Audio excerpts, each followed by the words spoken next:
The Shepherd family is scattered by war. The war hit the family hard. Most of the young men enlisted in Virginia units. R.D. had to recalibrate his business strategies. In June 1861, the war was just getting underway. A Richmond, Virginia newspaper reported that R.D. directed his nephew to pay over a large sum for Confederate forces to protect his New Orleans properties. In the spring of 1862, when Federal General Nathaniel Banks with his army entered into Jefferson County, R.D. took refuge in Boston with his daughter, helping to cement his status as a loyal citizen. As the war progressed, its maw of destruction came closer to Shepherdstown's nearly complete building. 130,000 troops moved in the area in September 1862 for the bloody Maryland campaign just across the Potomac River.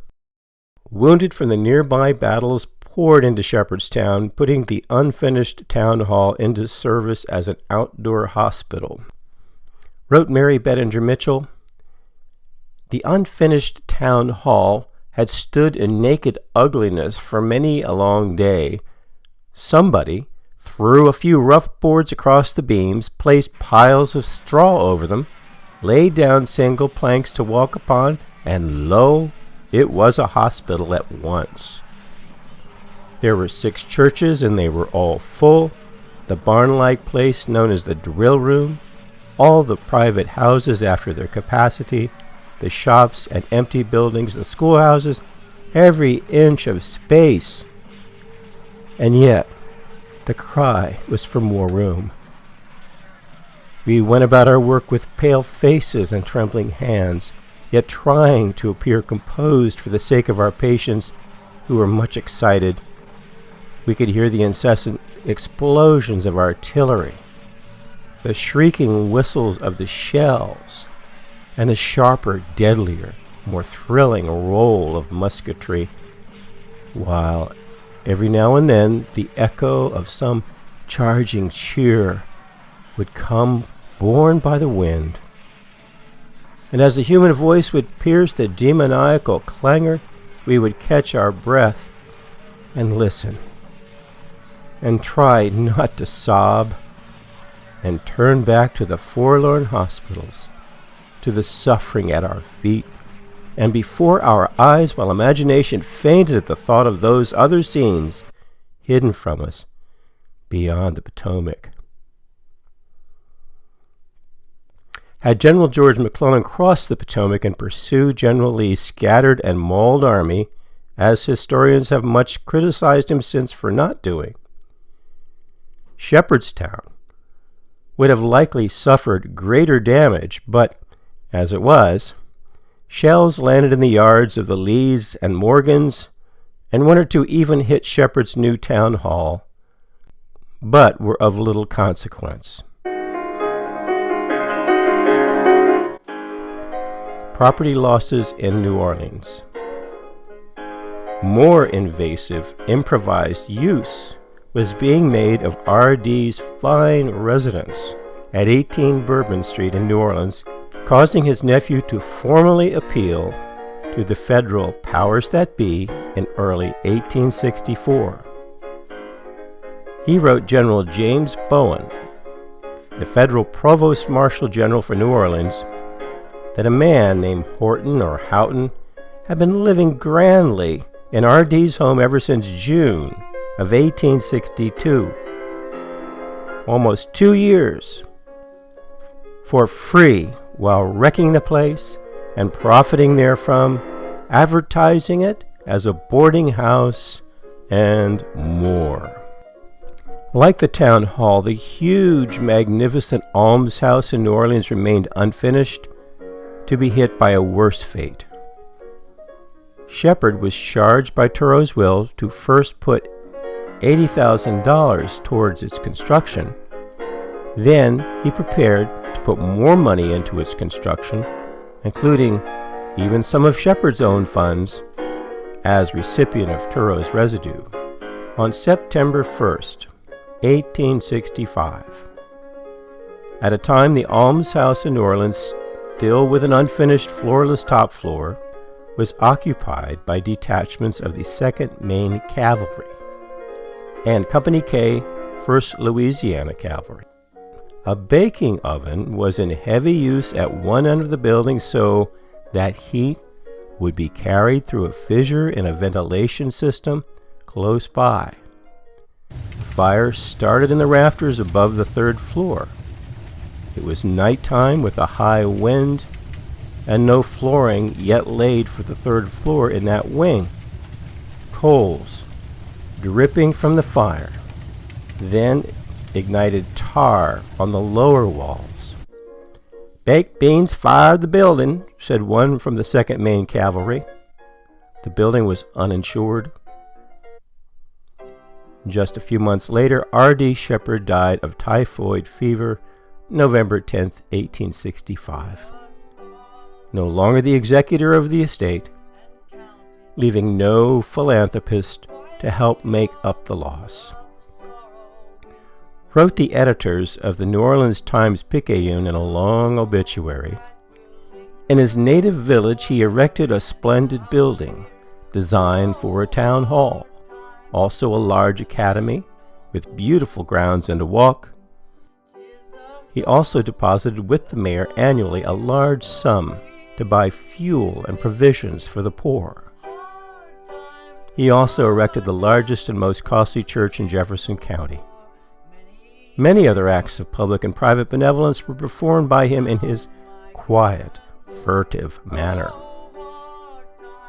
With war ended when he was still healthy, R.D. had urged that his town hall become the county court, since the Charlestown courthouse was a battle-scarred ruin, especially from a shelling it took in the fall of 1863.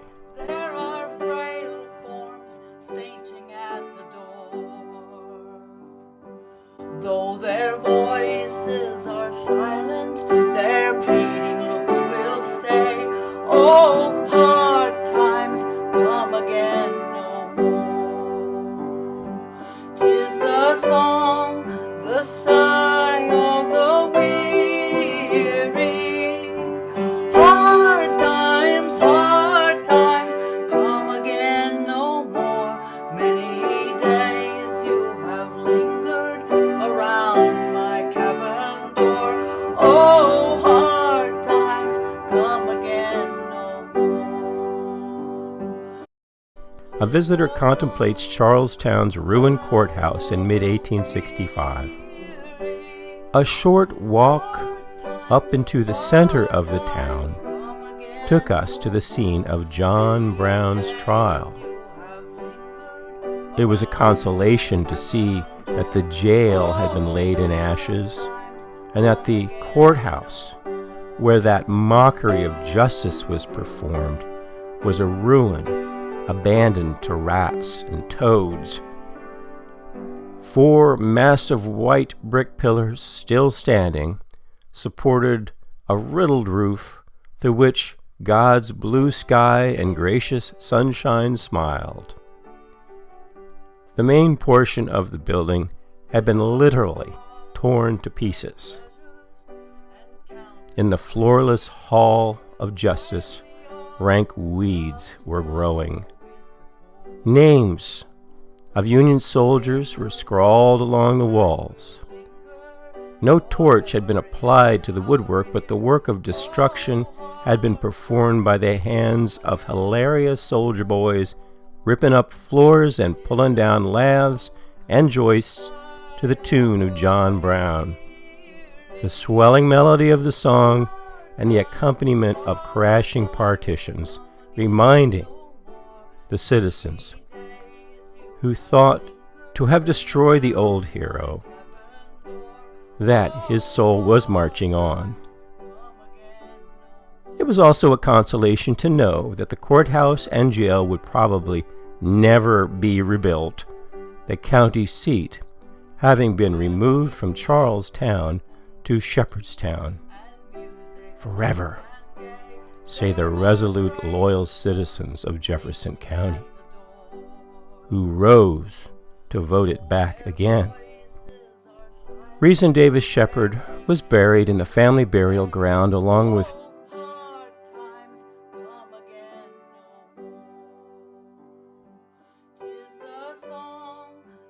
who died of disease and wounds while in Confederate uniforms during the war.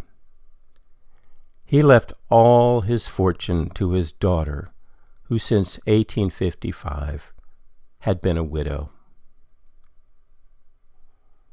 The visiting journalist Trowbridge was proven wrong.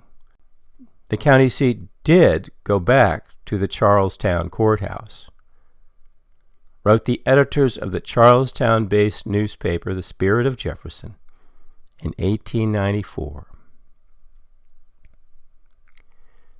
The Normal College building, formerly the Town Hall on Main Street, is a handsome structure, the gift of one of the Shepherd family, Rezin D., from which the town takes its name. You will remember that it was used as a courthouse since the war, and the courts of Jefferson County were held there.